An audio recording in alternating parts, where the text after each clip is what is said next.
అలా కుటుంబంలో కలతలు కన్నీళ్ళు వస్తున్నాయి. కాబట్టి గుర్తు చేసుకో, క్రీస్తునందు ప్రియ దేవుని బిడ్డలారా, జ్ఞానవంతురాలు ఇల్లు కట్టుకుంటుంది. ఎట్టగా? లోబడుతుంది. రెండోది, జ్ఞానం కలిగి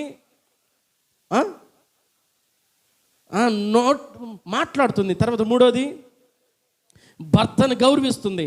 నాలుగోది ఏం చేస్తుంది? ఏక మనస్సు, ఏక మనస్సు, ఏక మనస్సు, ఏక మనస్సు. ప్రియ దేవుని బిడ్డలారా, ఇద్దరు ఒకటే మాట కలిగి మాట్లాడాలి. ఇద్దరు ఒకే ఆలోచన కలిగి ఉండాలి.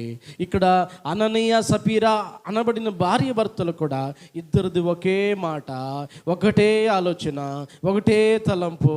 అర్థమవుతుందా? దాంట్లో రాజీ లేనే లేదు. ఆదాము అవ్వలది కూడా ఒకటే మాట, ఒకటే తలంపు, ఒకటే ఆశ. దేవుణ్ణి కూడా విడిచిపెట్టారు. భార్య భర్తలు కుటుంబం కట్టుకోవాలంటే ఒకటే మాట ఉండాలి. కుటుంబంలో బాకీ తీరుద్దామయ్యా అంటే బాకీ తీరుద్దాం, అప్పు తెచ్చుకుందామయ్యా అంటే అప్పు తెచ్చుకుందాం, ఇల్లు కట్టుకుందామయ్యా అంటే కట్టుకుందాం, వ్యాపారం చేద్దామయ్యా అంటే చేద్దాం, పొలం పండిద్దామంటే పండిద్దాం, పిల్లల్ని చదివించుకుందామయ్యా అంటే చదివించుకుందాం. ఒకటే మాట ఉంటే ప్రియ దేవుని బిడ్డలారా మంచిది. అప్పుడు భార్య భర్తలకు ఏం రాదు, సమస్యలు రావు, కుటుంబం కట్టబడుతుంది. దేవునికి స్తోత్రం. హల్లెలూయా, హల్లెలూయా. ఒకవేళ కొన్నిసార్లు భర్తకి తెలియక ఏదన్నా ఒక ఆలోచన చేశాడనుకో, డబ్బు విషయంలో ఆలోచన చేశాడనుకో, చూడు, ఒకసారి 2 సార్లు చూడు, 3 సార్లు చూడు, చిన్నగా చెప్పుకునేటట్టుగా, అర్థమయ్యేటట్టు చెప్పుకునేటట్టుగా ప్రయత్నం చేయాలి. జ్ఞానము కలిగిన వ్యక్తి ఇల్లు కట్టుకుంటుంది. దేవునికి స్తోత్రం. హల్లెలూయా, హల్లెలూయా. 5వ విషయాన్ని మనం జ్ఞాపకం చేసుకుందాం.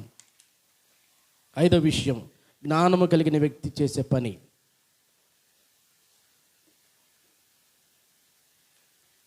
చదువుకున్నట్లయితే తీతుకు రాసిన పత్రిక 2వ అధ్యాయము 5వ వచనం. తీతుకు రాసిన పత్రిక 2వ అధ్యాయం 5వ వచనంలో రాయబడిన సంగతి. తీతుకు రాసిన పత్రిక 2వ అధ్యాయం 5 చదవండి.